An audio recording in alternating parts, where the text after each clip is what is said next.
You can start, Dr. Mundi.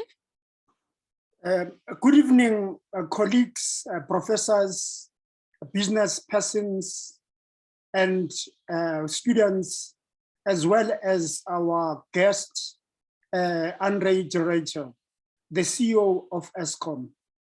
We are pleased as the Wits School of Economics and Finance and the Faculty of Commerce Law and Management to host you, André, as we celebrate our 99 years as an institution. Of course, having played a very critical role in your business, knowing that you are almost 2 years younger than us, started in 1923. So it's a privilege for us to have you. Just before I introduce you formally, Mr. De Ruyter, I just want to share a few thoughts about the importance of Eskom. First, colleagues, professors, ladies and gentlemen, it is important for us to realize that electricity is essential to the production of almost all goods and services. And so it is very vital to the public interest.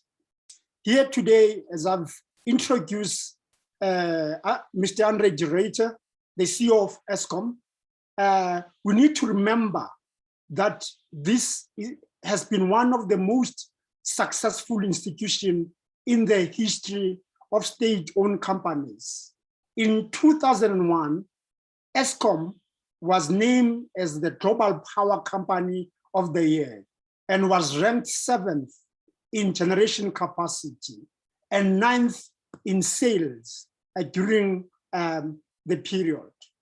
Of importance, colleagues, is that we all know one way or another we have been served very well by Eskom through providing electricity at the lowest cost possible and ensuring for the nation and some of our colleagues within the Southern African powerful a security of electricity supply in the context at certain stages of high levels of labor unrest in private enterprises. We all colleagues in this webinar today love Eskom, and at the same time we've criticized Eskom and hated it, and even developed a pseudonym in South Africa, Eskom, because of Eskom's difficulties in providing uninterrupted power supply since 2008. Of course, colleagues, Eskom has survived various episodes of its restructuring.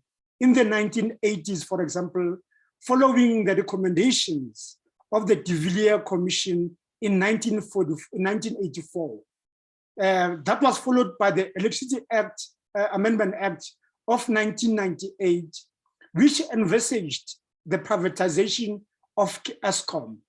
However, the governing party adopted the developmental state paradigm and later radical economic transformation, which has put Eskom to the position where it is.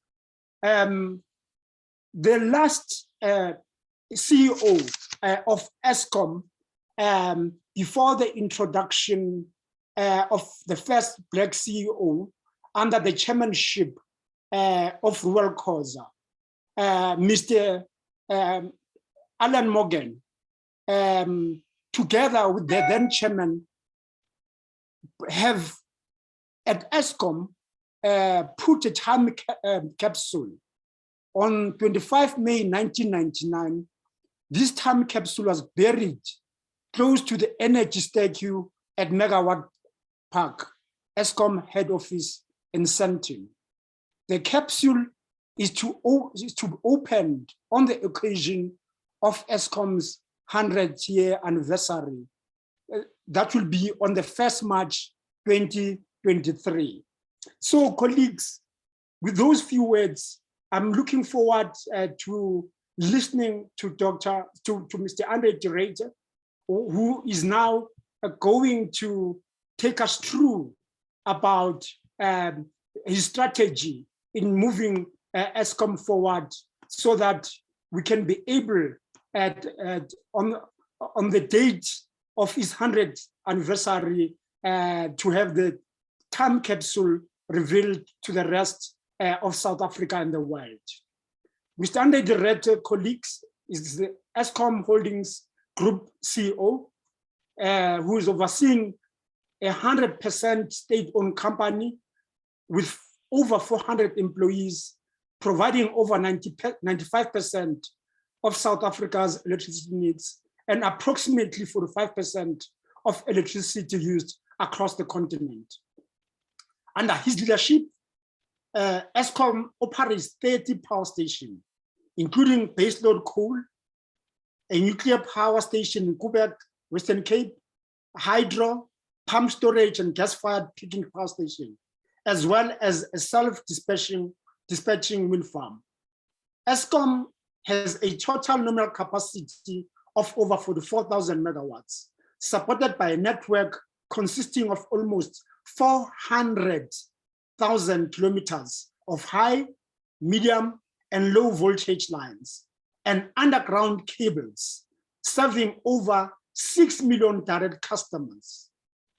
Mr. de Ruyter is a seasoned executive with a career spanning over 30 years and has amassed a wealth of experience both domestically and internationally in various portfolios in the energy space, including the management of coal, oil, chemical and gas businesses, the marketing of export coal to international utilities, and managing operation of mega coal and gas conversion plants, including electricity generation.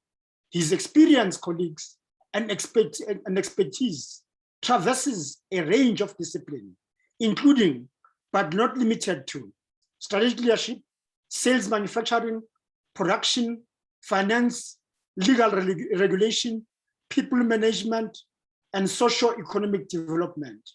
André holds a Master's of Business Admission from Nerode Business University in the Netherlands, a Bachelor of Law obtained at the University of South Africa, as well as a Bachelor of Civil Law and Bachelor of Arts from the University of Pretoria. He was the member, colleagues, of the Social Group Executive Committee from 2009 to 2014 and spent some time in China as president of China Ventures, also leading business turnaround and transformation in Germany. Shortly thereafter, Mr. de Ruyter was appointed as chief executive of NAMPEC in 2014, a position he left when he accepted the group chief executive role at Eskom, beginning January 2020, 2 months before South Africa went into a national lockdown as a result of the COVID-19 global pandemic. When often asked why he accepted this leading role at the beleaguered energy utility, André has consistently maintained that he believes the importance of Eskom in driving economic growth and development should never be underestimated, and is humbled to take up the challenge of restoring Eskom's value today, credibility and reputation.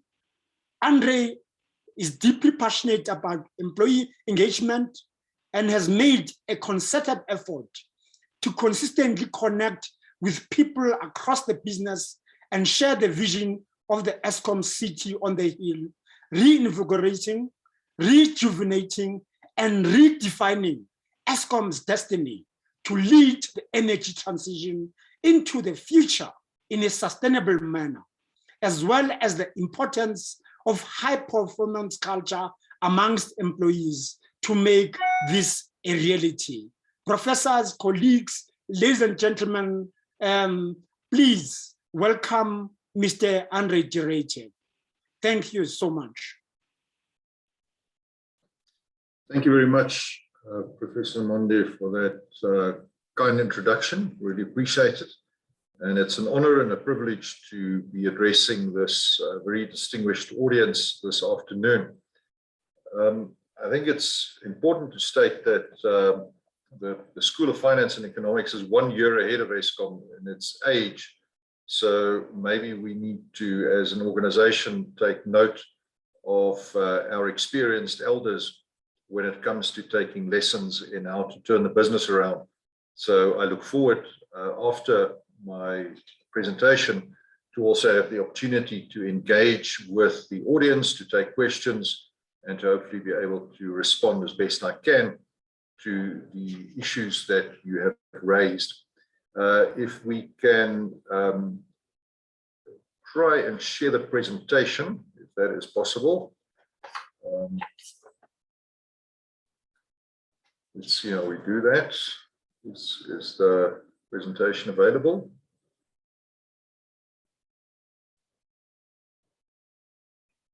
All right, it seems we have a bit of a technical issue there. So let me carry on regardless. So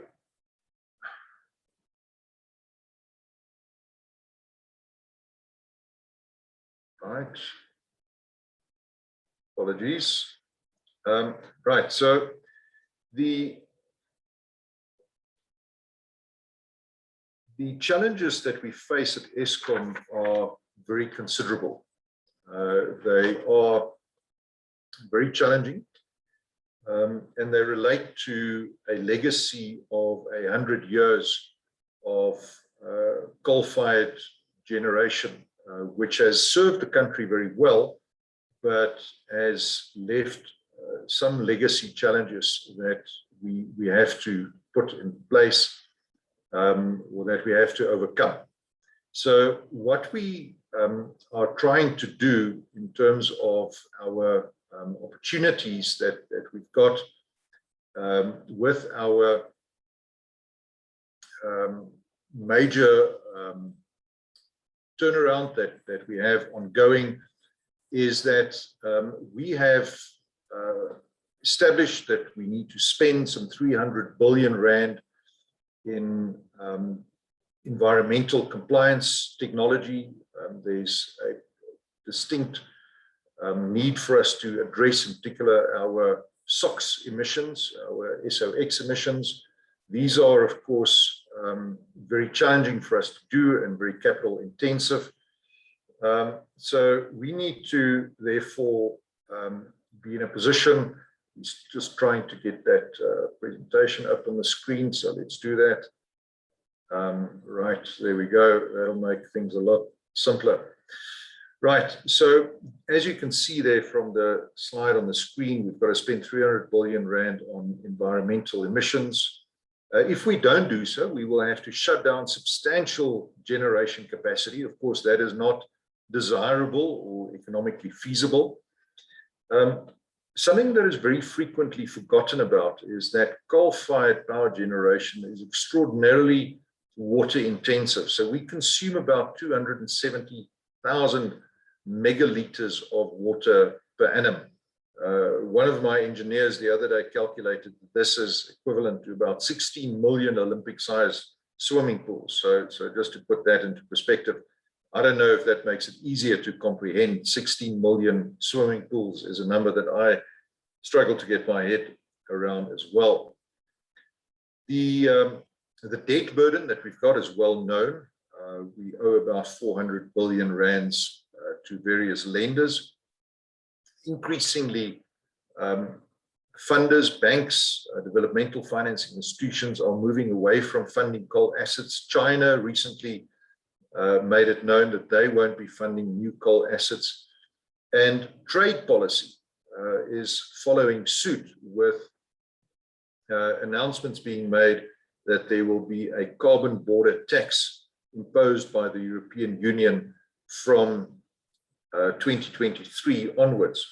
Similarly, there are changes in the macro environment that will impact the electricity supply industry. The recent announcement that we welcome by the president that there will be no license restriction or requirement for so-called embedded generation up to 100 megawatt, which is a very substantial number. That will create challenges, but also help us to address the perennial generation capacity shortfall, which of course gives rise to load shedding. The business model is changing, and then over the medium term, as amazing as that may sound, we have the prospect of coal shortages as we deplete what is, after all, a wasting resource. Now, looking at the electricity value chain, what you see on the left is where we have been historically. And on the right in green is where we are going to move to. So as economists, you will appreciate that there was a need for economies of scale. There was a need for ever larger plants to make sure that power was generated as efficiently as possible. That has now changed, and we now see many smaller plants being distributed far more widely than has historically been the case. And because of the fact that these new smaller power plants typically use different sources of energy, wind, solar, nuclear, hydro, they are located in different places away from the typical fossil fuel resources that were historically exploited. The power grid typically was centralized, it was national, and that is now changing to a decentralized market that is increasingly being transnational, crossing borders. In South Africa, for example, Eskom plays a leading role in the South African power pool. And we trade electricity with Mozambique, with Zimbabwe, with Namibia, with Zambia, Botswana. So increasingly, we play an important role in regional integration. Transmission required very large investments in transmission infrastructure. That has not entirely disappeared, but because of the decentralization of production, the requirement increasingly is for smaller grids, more responsive grids, smarter grids, but also for energy storage. The distribution of electricity has historically only been in one direction, from the producer of electricity to the consumer of electricity. However, increasingly, we are seeing that people are no longer only consumers, they are now what we call prosumers. Now, a prosumer is somebody who produces electricity as well as consumes electricity. And if you have a solar panel on your roof, increasingly you have the opportunity to have your meter run backwards, if not physically, then at least by generating a credit on your electricity account. So again, the world is changing thanks to the greater decentralization of power generation. And that means that the consumer is now actively participating in the system. And instead of just using electricity as a resource, there are now all sorts of technological enhancements, for example, battery storage, where the grid operator eventually could be using an electric vehicle's battery sparked in your garage at home, connected to the grid, and the system operator can then potentially use that battery to act as a storage medium for the entire grid, of course, in exchange for a payment to the consumer. Now, the major trends that are impacting the electricity markets can be summarized by the 4 Ds. So decarbonization, digitalization, decentralization, and democratization. So we're all aware of the imperative to combat climate change by reducing carbon emissions. And increasingly, we are seeing significant stretch targets being put on a country like South Africa, which is a very carbon intensive economy. And that impacts our generation system in particular. South Africa has a very high per capita carbon emission profile. We emit 25% more carbon per capita than China and double the global average. We're the 12th highest carbon emitter in the world. So that's a real challenge for us. Digitalization, like everything, we are seeing more and more technology being deployed, artificial intelligence, blockchain, the Internet of Things, to enable efficiencies to be unlocked from the grid management that hitherto were lost. And that, of course, contributes to an enhanced operability of the system, but also in greater energy efficiency, which from an overall economic perspective makes a huge amount of sense in terms of savings. Decentralization, I've referenced that, that is the generation, rooftop solar panels springing up all over people's roofs. You see passive solar water heating. That is one form of reducing the dependence on the grid overall. And more, we are seeing power being generated on the roof of a shopping center, for example, or next to a repurposed coal-fired power station. The last element is democratization, where increasingly consumers who hitherto only had Hobson's choice, you bought electricity either from the municipality or you bought it from Eskom. In the future, we anticipate that the consumer will have far greater choice. We have recently introduced as Eskom a green tariff, which affords customers the opportunity to choose whether you want to use conventional electricity or whether you want to pay a premium to use green energy. And that, we hope, will incentivize consumers to support for a variety of reasons, not least because people are keen to reduce their carbon footprint, even more so if you are a business, that people will opt for greener energy. So if you then unpack the individual detail of what we mean by each of the 4 Ds, we want to talk about the objective that we have of achieving net zero emissions by 2050. Now, having regard to what I said about our existing carbon footprint, you will appreciate that this is an incredibly ambitious goal.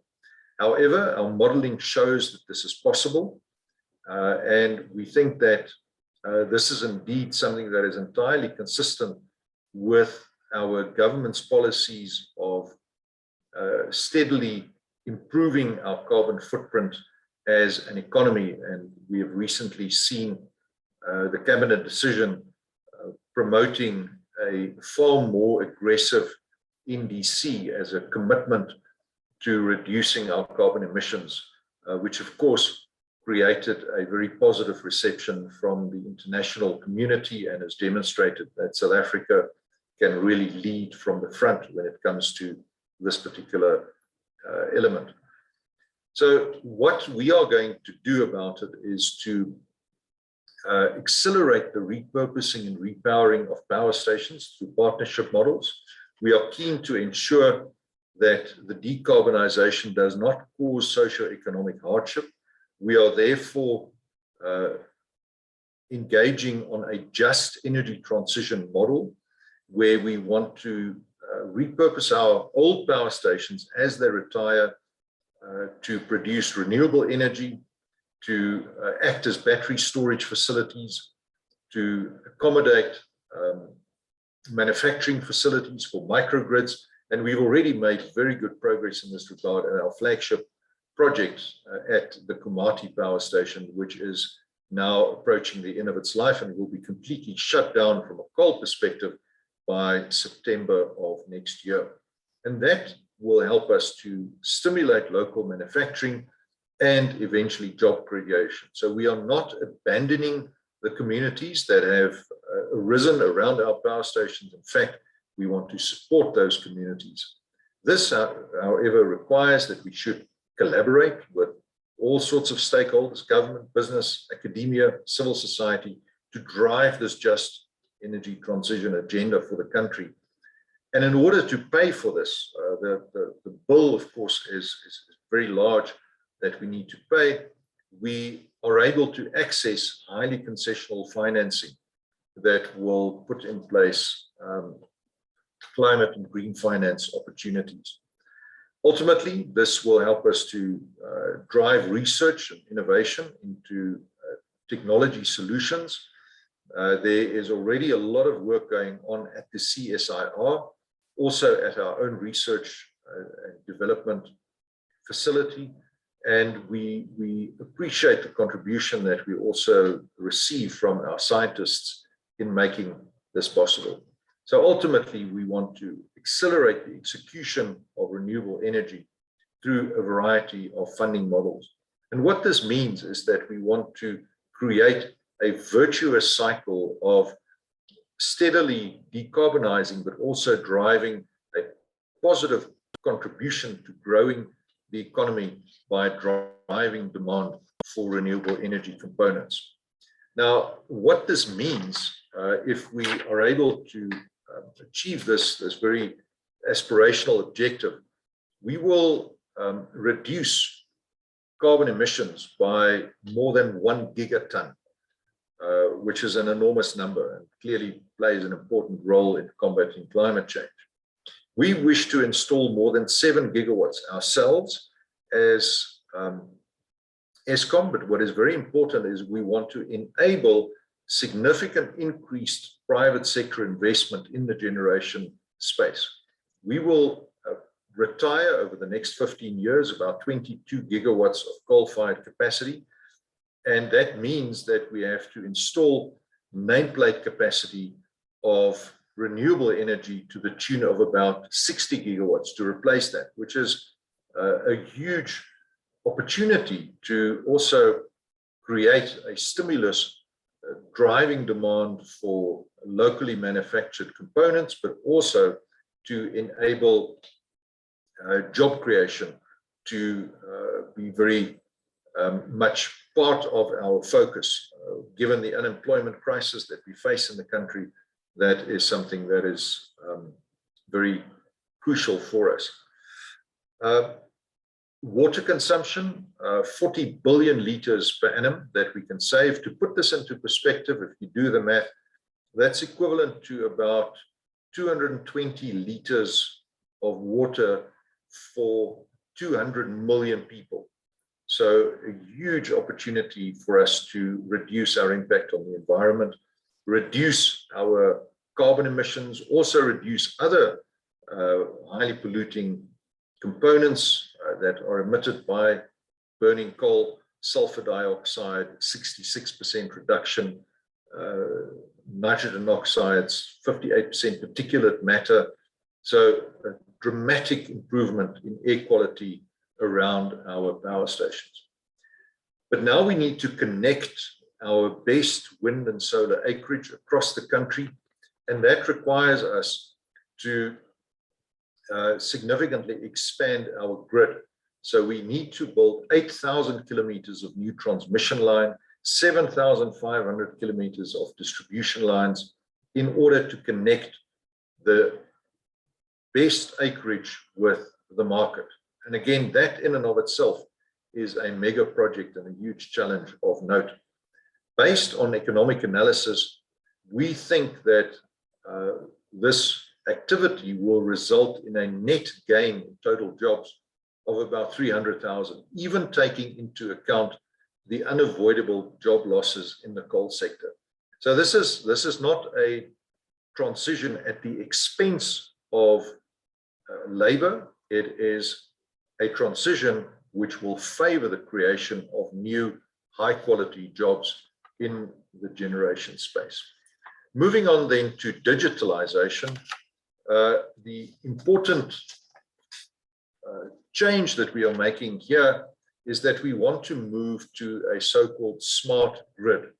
Now, a smart grid is achieved through digitization and digitalization in order to achieve decentralization, a lot of D's there. So today we have a fairly dumb grid. It is a very passive grid. It uses a one-directional flow. There are some limited opportunities for us to control the grid, but it is actually not a very flexible system. There is some monitoring that currently takes place, but it's not where we need to be. So we want to migrate to a smart grid where we can vary capacity based on available generation across multiple locations in order to develop and deliver flexibility, have much better reliability, to anticipate using diagnostics in advance where likely failures can occur, to do predictive maintenance, and ultimately, and this is really future music, to have self-healing capabilities.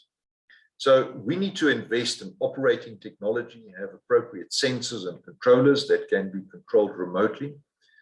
To operate the operating technology, you need information technology. So AI, monitoring tools, software that can optimize and eventually run the grid in a real-time automated basis, which will help us to accommodate the emerging distributed generation technologies. What this will lead to, if all of this is implemented, it will lead to autonomous, flexible grids that can respond to changes in the system. Now, if we get this right, and we have to get it right because this is the way that the world is moving and we can't afford to be left behind, there will be a reduction in the extent and duration of power outages. There will be an improvement in interoperability. The maintenance bill will be reduced, which will lead to cost savings, and the customer will have a more accurate bill, which will reflect both the energy used as well as the capacity that is made available to a customer. Now, this will help us to modernize the power system, and it will help us to build the smart grid by developing these flexible prosumers, producer as well as a consumer, accommodate more renewable energy sources, including microgrids. Microgrids are ideal opportunities to extend electricity supply to the 13% of South Africans who currently don't have access to grid electricity. And that is, for a country like South Africa, I think a very sad statistic, and it's something that we are working hard at trying to resolve. But we will need more storage, not only battery storage, but also pumped storage. We're very excited about the opportunity for e-mobility, electric vehicles. We are talking to the National Association of Automobile Manufacturers, NAAMSA, and we are trying to stimulate the market by converting some of the 12,000 vehicles that we operate in Eskom to electric vehicles. So we will, in the very near future, issue our first tender for commercial vehicles that we want to use to start stimulating this market for electric vehicles so that we can start putting our money where our mouth is. This will then give us access to the opportunity to develop a smart grid. And ultimately, I think we are going to see a far smaller role for central generation. So our goals are to implement this grid, digitalize, enable the just energy transition, have a distribution system operator, that's DSO, in order to further decentralize and develop new products and services that will be to the benefit of customers who we want to retain. As Eskom, we're a business, we want customers and we want to retain customers, so we have to remain competitive. That then leads us to the third D, which is decentralization. Now, this may strike you as a very complicated picture. If you look at the slide that I'm highlighting here, the block here, this is where Eskom is today. So we are this light brown area. And you can see in generation, we dominate baseload. We play some role in intermittent and peak supply. And a small contribution is delivered by independent power producers. When it comes to transmission, we are a natural monopoly. That's what the transmission system is. And we operate both the wires as well as the system operator. And from a distribution perspective, we run both the wires, but also we have municipalities that run their own distribution systems and their own systems.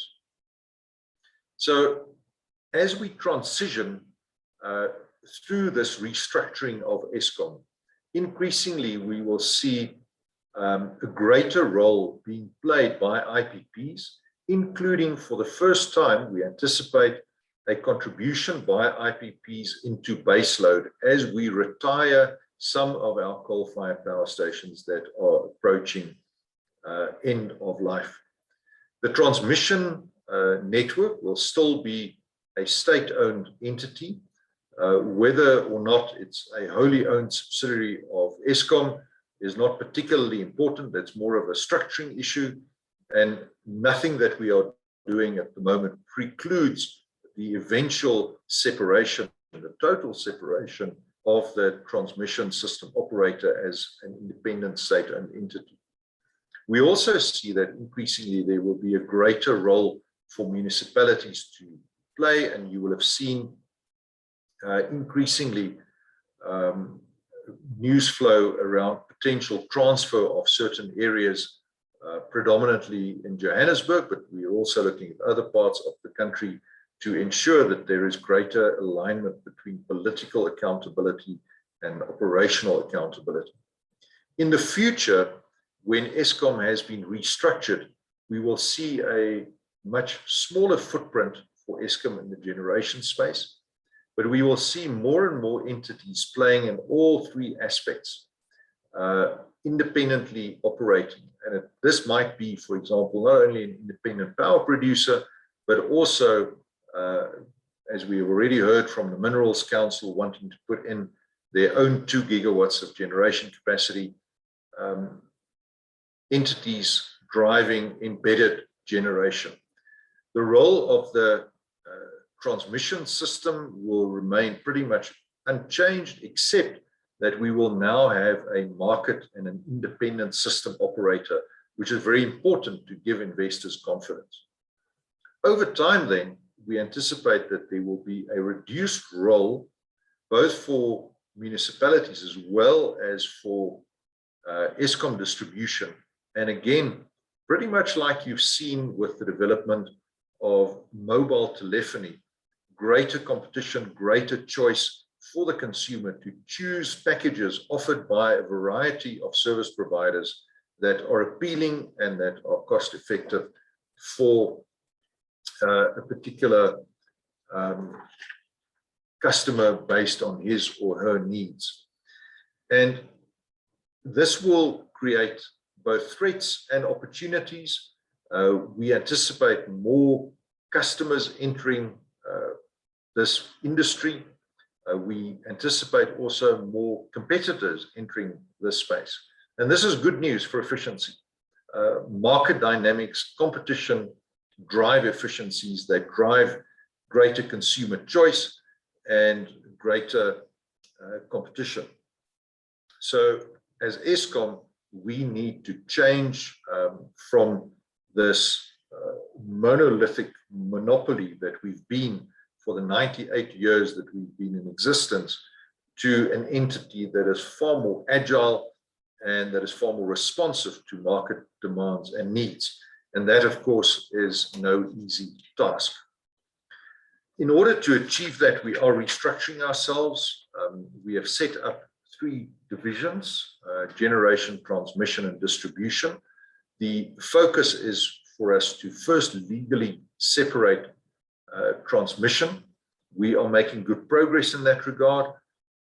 We are, however, dependent on certain regulatory and legislative amendments.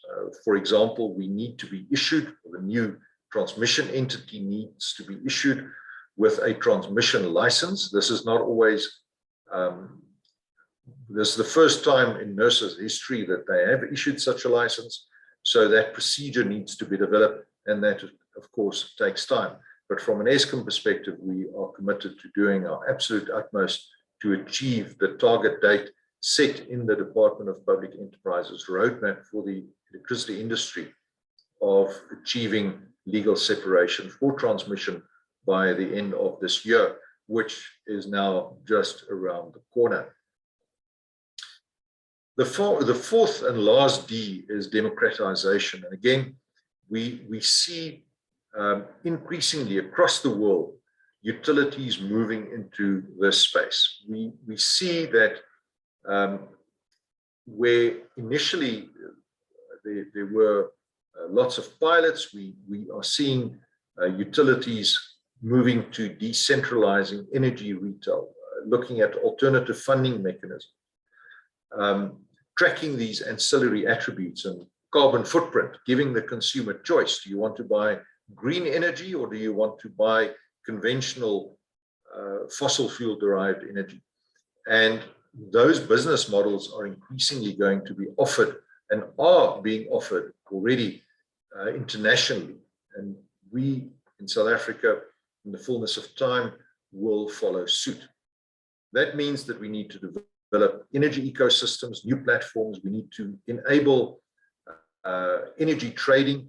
Earlier today, I had an engagement with the transmission system operator of the Kingdom of Denmark.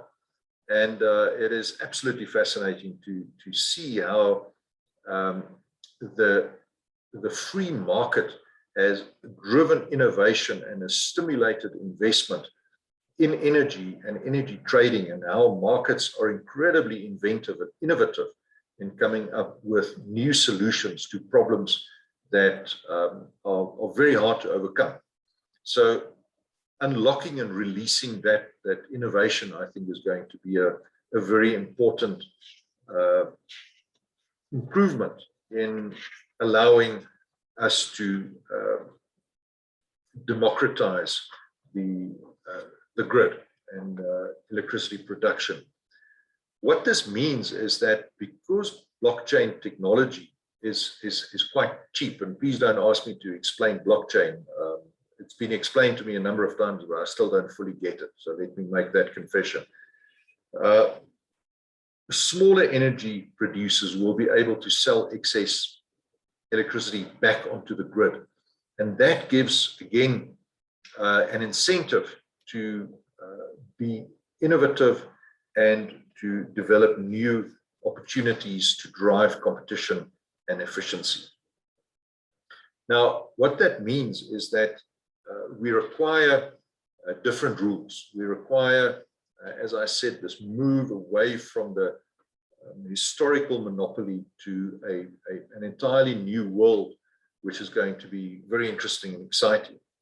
So first of all, the policy and regulatory regime needs to change. We are engaged in discussions with both the policy department on a regular basis to exchange views with the Independent Power Producer Office, with NERSA, in order to create an environment which is conducive to accommodating these major industry trends. We want to establish a market for the electricity industry to bring buyers and sellers of electricity together to reach agreement on a market clearing price, again, to be reflective of the supply and demand of electricity at different times of day. There is, I think, a great future for a business model which seeks to buy electricity at 12 noon when there's maximum production from photovoltaic cells, and to sell that energy back into the grid, having stored it at 7 o'clock at night when demand is at its peak. And that, I think, is a very exciting opportunity, again, for investors to innovate and address market needs. Tariffs need to address that as well in order to be transparent, but also to address the fact that Eskom, as a utility, needs to, in many instances, act as the ultimate standby battery. so that if the sun doesn't shine for a couple of days, your batteries are discharged. Many people with grid-tied systems still want to be able to access Eskom electricity. And we need to change our tariff methodology to enable us to recover the cost of having to have all of our facilities on standby.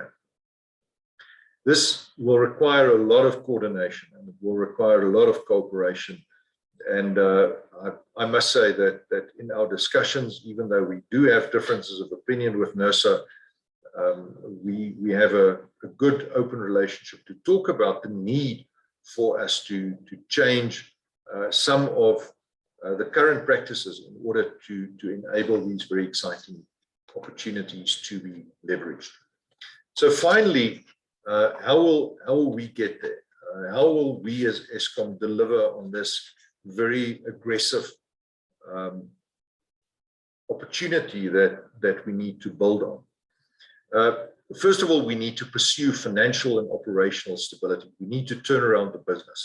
And that is what we're doing right now. Looking at our income statement, our balance sheet, we need to fix our plants, we need to restructure ourselves, we need to address our people and culture, and that's work that is ongoing. We need to play our role to facilitate a competitive future energy industry, and that's exactly what we are doing by the legal separation of our transmission business. We need to invest to modernize our power system, and then we need to transition, but in a just and responsible manner, so that we do not create the sort of hardship in coal mining communities that you've historically seen in towns in the north of England and even in the west of Wales, where the precipitous closure of coal mines led to very significant socio-economic hardship. We as Eskom do not subscribe to that. We want to ensure that there is a just energy transition. So how do we reach that just energy transition?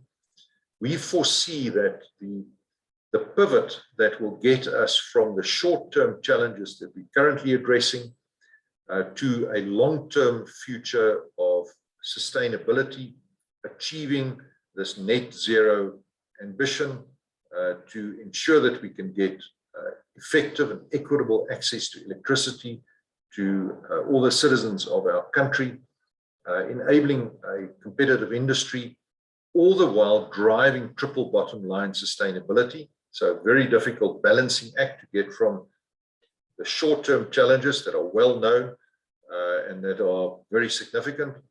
To pivot to that, we want to use the just energy transition to act as the transition from where we are today to the future being a far more nimble and a far more agile and a far greener electricity utility for all South Africans. We think that we are well placed to play this role. We think that if we can leverage the just energy transition, we can access concessional financing because the cost of abating carbon emissions in South Africa is far lower than elsewhere in the world. It makes sense for the developed nations who also, by the way, grew their economies on very substantial carbon emissions. So in terms of the Paris Agreement, developed nations have committed to supporting the transition also in developing countries such as South Africa. And you'll be aware that a team of climate envoys visited South Africa last week and had a very successful engagement with a series of stakeholders here. The gap that we've got in generation capacity, renewable energy is the fastest way, but it's also the cheapest way. The latest bid rounds internationally, but also locally, indicate that renewable energy is now more than competitive when compared to even the cash cost of generation of fully amortized and depreciated coal plant in South Africa. So this is a This is a real technology revolution that we are experiencing. And because we are going to have to retire in terms of government policy as espoused in IRP 19, between 10 and 12,000 megawatts of coal-fired capacity by 2030, we need to replace that. And the fastest and the most efficient way of doing so increasingly is becoming renewable energy. There's a threat of carbon tax. Of course, we would call it a threat, but we can avoid that threat by making a transition. And then lastly, we believe that we have this wonderful opportunity as a country to use this just transition to drive job creation. I don't need to talk to this distinguished audience about the need for us to drive economic development, to enable the creation of new decent work for the many people in our country who are not employed. But this really could play a major role in enabling us to also offer the dignity of employment to many of our compatriots who, unfortunately, at this point in time, are not employed. So I think I've reached the end of my allotted time. I want to thank you for your indulgence in listening to me, and I'm going to hand over to Professor Mondi to take any questions. Thank you. Thank you so much, Andre, for a fantastic presentation. I couldn't help myself as we were talking, particularly in relation to the recent deal that the city was too quick to announce relating to transferring part of responsibility from Soweto to the municipality away from Eskom. I couldn't help myself because it's exactly what has defined the history of South Africa's energy generation, the history of exclusion of the Black majority, whether this again is going to be another exclusion of the poor, because I think the municipality is going to find it very difficult to justify high tariffs to subsidize places like Soweto and others. I know I don't want you to respond to this. You can respond if you want to, because I think it's more a policy issue than an Eskom issue, given that, it's going to make residents fight against one another, given that that debt that you've transferred to us and the responsibility that comes with it will have to be subsidized by someone. And I don't see myself, I think many Joburg residents subsidizing non-payers. So it's going to be fascinating how that plays itself. I have lots of questions. The first question that I would like you to respond to, which is also a policy issue, but feel free to respond to it. It is from Tapem Pasha, who's saying, Andre, whilst the inclusion of IPPs may seem desirable, especially in the generation sector, what major sovereignty implication does this have on the national economy and security? How will the space be regulated to mitigate crude foreign influence? So I'm not so sure we'll answer that one, but it seems to me it's more a policy issue, but I'd like to hear if you would any view about the question that's been asked. I think it's not necessarily a bad thing to attract foreign direct investment. I think internationally countries are competing to attract more foreign direct investment.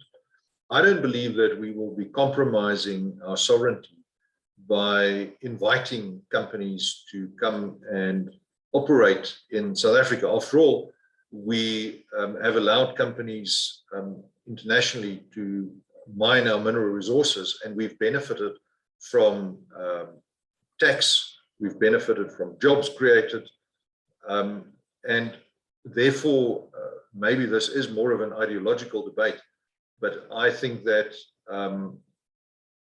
the desirability of leveraging the interest of international companies to transfer their technology and their know-how to South Africa and create jobs in South Africa and address our real energy security needs I think is a beneficial outcome. I wouldn't regard it as a threat.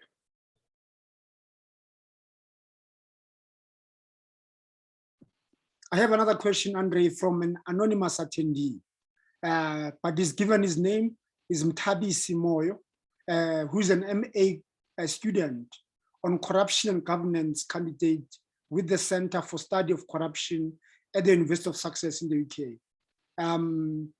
Amongst other factors that he is asking is what is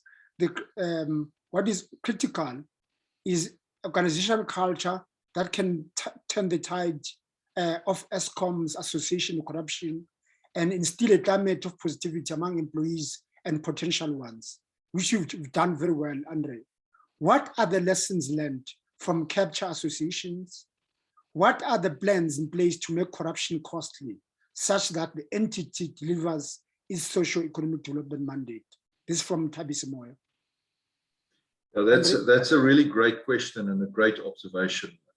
I completely concur that culture is the single most important determinant in how to combat corruption. If your corporate culture is rotten to the core, it is incredibly difficult to combat corruption. However, if you are a values-driven organization, you have an opportunity to align around a higher purpose as an organization. And increasingly, as we turn around Eskom, as we align people, as we rally them around this call to again play a leading role in the economy of South Africa, we see that conviction returning. The role of leadership should not be underestimated. I think leaders are pivotal in setting the tone. If leaders are preoccupied in organizations with corruption, with looting, with capture, it is not surprising that the rest of the organization falls into disarray. So I would very strongly advocate that the governance at the very highest level, at board level, as we have seen since the implementation of a new board at Eskom under the chairmanship of the late Jabu Mabuza, there has been a complete sea change in the governance and the corporate culture in Eskom. And it starts right at the top. It starts with the chairman, the board, and the executive. If the leadership is not on board with clean governance, nothing will happen. Talking about consequences, you will have seen news flow that a former senior manager in our coal purchasing department recently had 11.5 million rand forfeited to the state. We have pursued actions against corrupt companies. International companies, ABB of Switzerland paid us 1.577 billion rand. We went after Deloitte, we're going after PwC. We are really pulling out all the stops to try and recover as much as possible the proceeds of these enterprises that came at the cost of South Africa. And the more we do so, and the more successful we are, the higher the disincentives become to others to follow suit. So again, point very well made. And maybe I should offer Eskom as a case study for some of the students at the school to come and talk to us for real life examples of what to do and what not to do. Certainly, we love that. Thanks for opening your arms. We'll take you on around that. I have two questions, Andre, from Sunny Morgan. The first one is Eskom open to community, in brackets, socially owned renewable energy? That's the first one. His second question starts with a comment. It says, as such a big emitter of greenhouse gases, coupled with huge bill to retrofit the coal, power station with technology to become compliant, will Eskom ever reach its objective of net zero by 2050? This is from Sunny Morgan. Sunny, again, two very challenging questions. I think you've put your finger on two of the the most difficult things that we've got. Community-owned power generation is part of decentralization, and it's part of democratization. Now, we have developed a technology in Eskom that we're very proud of. We call it a modular microgrid concept.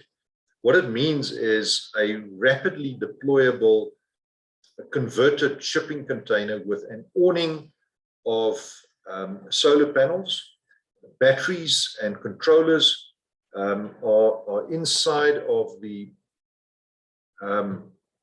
this container. It can be put on the back of a truck. It can be deployed essentially anywhere in the country or in Africa to bring electricity to people who haven't had access to it.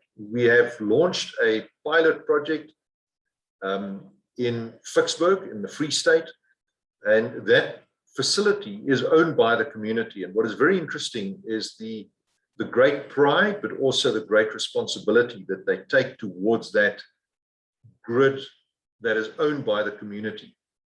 So no one is allowed to touch that facility. And that shows you also the value of bringing electricity to the community and making it community owned. So I think there's a great opportunity for us to extend that to those areas that have hitherto not been serviced. Your question around emissions, it's a very difficult one, but we have done our calculations, and we believe that net zero by 2050 is indeed possible. It will be a challenge. It will require us to embrace innovation. It will require us to change our models, as I've tried to explain in my speech. But the alternative of maintaining our very high environmental impact, I think, is simply not sustainable. So we don't have a choice. We have to make this transition. Thanks, Andre. Skhumbuzo Maisela makes a comment and makes a question. We're often told that politics is a major variable in the Eskom equation, and it's hard not to believe this, considering that Eskom was operating successfully for over 8 years, only to falter in the last 2 decades. How worried should one be about political interference throwing a spanner in the works? That's a question from Skhumbuzo. Let me just add on that question.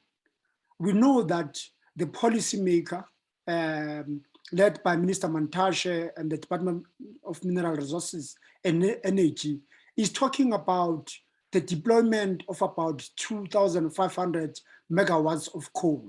You've explained to us this evening about the closure of many of your coal generating power stations and the commitment towards the deployment of about 7 gigawatts of renewables. So with that question from Skhumbuzo, talking about how worried you are about political interference, are you ready to absorb the policymakers' 2.5 gigs coming from a new coal-fired power station? Great. That's a good question. Sorry, Andre. Skhumbuzo, let me first try and answer you. I must say that I haven't experienced political interference in my job. I get irate calls from Minister Gordhan when there's load shedding, and it's good that he's irate. He should be irate because he's the representative of South Africans. So he should hold us to account when we're not fulfilling our commitments to keep electricity supply steady. So I think that is the extent of political interference. However, having said that, we obviously operate in a policy environment. We are subject to fiscal policy, we are subject to environmental policy, we are subject to energy policy. And to answer your question, Professor Monde, the energy mix is a policy decision. And that policy is encapsulated in IRP 19. The coal-fired generation, if it is procured, will be procured by the IPP office under the leadership of Bernard Magoro, whom I know very well. He's a former Eskomite, and they will assess what that is. As the designated buyer, Eskom will therefore be the buyer. I have to point out, though, that increasingly we have seen pronouncements from financial institutions saying that they will not finance coal. China has recently come out saying that they won't finance coal. Technology providers are saying that they will not provide equipment to new coal-fired generation. Insurance companies are saying that they won't insure new coal-fired generation. So increasingly, the space for new coal-fired generation is going to become more challenging, and that is a reflection of the environmental realities that we face today. In fact, that's really the big issue many of us are concerned about, relating to the restructuring of your business, relating to the independent systems market operator, because then that provides the independent systems market operator to procure from the lowest cost possible.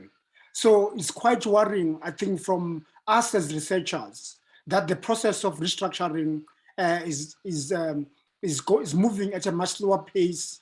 At the same time, there are talks of embarking on the most expensive option by procuring about 2.5 gigs or 2,500 megawatts. So it's really an issue that's sitting very uneasy to many of us. Just a comment, Andre, you don't have to respond. Let me give a question from Snokolo Utu. This morning, we were talking in the Presidential Climate Change Coordinating Commission, which was focusing on just transition dialogue on employment and livelihoods. So Snokolo is asking that the 300,000 jobs that you were mentioning that were created in the deployment of renewables, will that be a new form of job creation, or what are we likely to have net on net? Is this an additionality to the existing coal jobs, or will it be those jobs lost replaced by renewables, and therefore net basis have a much lesser number and impact in the areas where you've closed down your coal-fired power stations? So that's the essence of the just energy transition, is our objective of creating meaningful, real jobs in areas that will be disadvantaged due to the closure, the shutdown of coal-fired power stations and the associated mines. And as I said, we believe that this is an imperative that we have to respect, that we have to abide by. The number of 300,000 jobs is a net number. So in other words, that is the number of jobs created after allowing for jobs lost in the coal value chain. I must emphasize, though, that in order to create these new jobs, there has to be a deliberate action to drive the new jobs to be created. For example, the Welsh Development Agency was specifically set up to coordinate and to drive job creation in the Welsh coal mining area. And it was a multi-year effort by this specially created entity to drive job creation. And in discussions with our counterparts, when we talk about places in the world where these transitions have taken place, they stress that if you do not plan and coordinate this really properly, then the likely fallout is that there will be net job losses.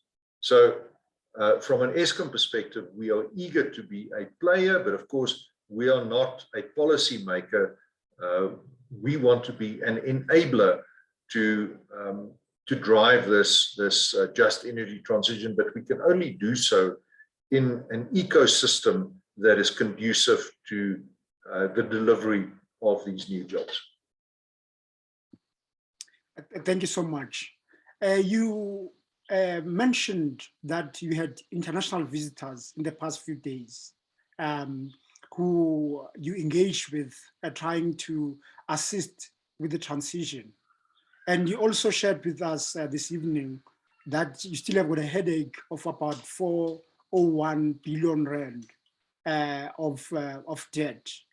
With the division of Eskom into the three entities and the pressure, I think for many of us, we were pushing very, very hard to speed up the ISMO, the Independent Systems Market Operator. Are there any, in the discussions that you had, did you get a sense as to where climate finance and some of the international stakeholders, where are they leaning towards in relation to relieving the debt pressure that you are experiencing, and moving forward, where will that debt be to be serviced, given that we know that in the generation you are going to face huge competition anyway as low-cost producers come in and the microgrid decentralization takes place. Can you share with us if whether such discussion did take place, and do you have any view about where the debt might play? I know Meridian has been having views publicly about where it sees the debt going. So we have had very good engagements with the climate envoys. I think it's been very productive. Obviously, there were high-level discussions between various cabinet ministers and the envoys. We were not privy to those discussions, so we were not participating in those discussions. But I think the general message is that there is substantial concessional financing available to enable South Africa to make this energy transition in a just manner. And I have to stress that the climate envoys are as committed as we are to ensuring that this is a just transition. The question of our legacy debt, the 400 billion rand of legacy debt, I think is something that is unlikely to be addressed by concessional climate financing. If it does happen, I believe that it will be an extensive and very complex set of negotiations. The package that we are talking about at the moment involves the concessional funding of new generation capacity, the conversion, the repurposing and repowering of our power stations as they shut down, the expansion of our transmission grid, the conversion of our distribution network. So it is more about the future than it is about the past. And if you put the perspective of the lenders on this, they are saying, well, you've got this legacy debt that was incurred to fund coal assets. Tell us why we should fund this legacy debt. And unless we are prepared to, in my view, substantially accelerate the retirement of our coal-fired generation beyond what we are currently contemplating, and you will appreciate that this becomes very challenging from an economic perspective, from a political perspective. I think that addressing concessional financing vis-a-vis our legacy debt is going to prove remarkably challenging to implement. Thanks, Andre. I've got three last questions, Andre, which I want you to, I'll give them to you, and then you can respond to them, and then we can, and then can make a last final remark, and then we close. So I'm sorry, I'm giving you 2 long questions. The first one comes from Nyasha Horonga. He's saying, it appears that changes in government leadership has had an effect on Eskom. How will Eskom maintain its long-term plans, given that there may be changes in government? So it's a speculative question about political change, so you may respond to that. The second one comes from Lerine Perumal. As a physics student, Thank you for such an informative presentation. You mentioned that Eskom is going to be promoting prosumers, which is a short-term solution to reducing the pressure on the grid. But in the long run, will this not lead to a significant loss of customers, a stroke income? How does Eskom plan on ensuring a good balance and retaining their new and old customers? And then the last one from Kayode Adetunji. Kayode Adetunji says, bearing in mind that massive charging of electricity vehicle can adversely affect the grid, how do we juxtapose the effect of the growing use of electric cars? We know about Jaguar electric cars on the national grid and the implementation of smart grid. Is there a policy that relates the construction of charging station? There is one last one, a request from Professor Yanir Rousseau, which makes it now 4 questions. He's saying the public, unfortunately, has a low confidence in Eskom, which is a monopoly operated for the account of taxpayers. Therefore, why can all confidentiality clauses in Eskom contracts not be waived, thus getting all Eskom contracts published for public scrutiny? This will help to get corruption out of Eskom. These are all the questions, Andre, and please respond and then make a final remark, and then we'll close the session. Thank you. Great, thank you, Professor Monde. So first of all, political changes in leadership. Politicians come and go. Leadership changes take place inevitably. So do changes at the executive of Eskom and at the board of Eskom. When we make investment decisions, we typically make investment decisions for 50 years. That is the life of a power station. A transmission line lasts even longer than that. So we have to take decisions in a way that can surmount short-term policy changes. Of course, we are responsive to policy changes. We are an organ of state after all. But when we take decisions, we have to take the longer-term perspective. And therefore, short-term radical changes in policy will not be conducive ultimately to long-term energy security. So I'm not particularly concerned about it. We are in possession of a 10-year plan for various electricity generation options, that is the IRP, and we are implementing the IRP, and I think politically we're all aligned around that. The question regarding prosumers and whether that's a loss of revenue, I don't think prosumers will be a short-term issue. I think we are faced with the very real risk that if Eskom doesn't transform, if Eskom doesn't participate in the technological advances that are characterizing the energy industry, then we will, like a dinosaur, be faced with extinction. We have to evolve and develop with time.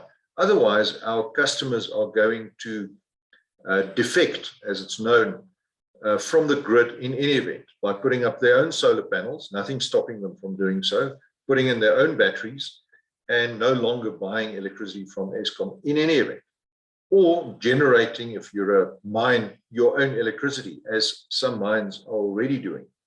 So we either will need to embrace the change, participate in the change, help to catalyze economic growth in South Africa, which ultimately will be good for everybody, including Eskom, or we can try and constrain economic growth by blocking and preventing this important positive change from taking place. We've clearly opted for the first option. So we are supporting it, we are embracing this change, and we are trying to facilitate the change because we believe ultimately that the country needs electricity to grow, and for Eskom to stand in the way of new electricity generation would be a very serious mistake in my view. Kayode, the charging of electric vehicles, at this point in time, the penetration of electric vehicles is so small that it makes no difference. I will make a declaration of interest. I drive a plug-in hybrid car, so I'm putting my money where my mouth is. So every morning when I stop downstairs in the basement at Megawatt Park, I plug in my car. Like in Isanyoka, I steal my own little bit of electricity from the grid. That's my only fringe benefit that I get. Ultimately, we see that there's an opportunity for us to use electric vehicles as a new market to drive more consumption. I'd like to challenge the economists on the call to calculate what the impact is on the balance of payments if South Africa imports significantly less crude oil and fuel and rather produces its own transportation energy, i.e. electricity, from renewable resources. I'm sure there's a PhD thesis there somewhere. So just as a suggestion to some of the students on the call, and I'd be delighted to sponsor that particular PhD research because it's a very interesting question. Lastly, to respond to Professor Rousseau, yes, Eskom's lost the trust of the country in terms of procurement. Some contracts are commercially confidential, and it's very difficult for us to open up all of our contracts to complete public scrutiny. I think what you'll find is that we will have many people who will not want to do business with Eskom because they don't want to disclose what their margins are. Having said that, we've obviously got our own internal governance. You will have seen news flow how we are tightening up control over procurement. The infamous wooden-handled mop and very expensive milk and toilet paper that we've been buying, we are getting that out of the system. Our coal purchases are becoming far more competitive. And when we report our results, you'll see how our coal purchase costs have flattened out significantly. So the old days of 15% annual increases, that's gone. And that's because we are exercising very close control. Then, of course, we are supervised by National Treasury and also by SCOPA in Parliament. So there is a huge degree of oversight and control over the money that we spend. We understand that it's public money. If Professor Rousseau is interested in a particular contract, he can apply using the Promotion of Administrative Justice Act to ask us to disclose that, and that's a request that we'll gladly consider. Thank you so much, Mr. André de Ruyter, the Group CEO of Eskom. It's been really a pleasure having you. Do you want to make final remarks before I thank you again and thank everyone who attended? All I want to say is thank you very much for the opportunity. I really enjoyed the debate. What I've noticed, and I envy academics because you've got these young minds that keep you on your toes. So I've really enjoyed the engagement with your students. Thank you very much for that. Thank you so much, Mr. André de Ruyter, the Group CEO of Eskom. Again, on behalf of Professor Uma Kulambarambil, the head of the School of Economics and Finance, Professor Liberty Ngube, who is coordinating our centenary dialogues, was instrumental in getting you to come and engage with us. To all the professors, colleagues and students who attended the session, want to say thank you and keep up the excellent work. We want to get the economy growing so that you can be able to impact positively on the millions of South Africans who are outside the labor market, who are looking upon you and us in the academia to assist in resolving our problems. So thank you so much and wishing you all the best. Of course, we'll take you on all the offers that you've made today. And so wait for our correspondence and have a good evening. Thank you. Thank you very much. Goodbye. Appreciate it. Thank you. Bye-bye.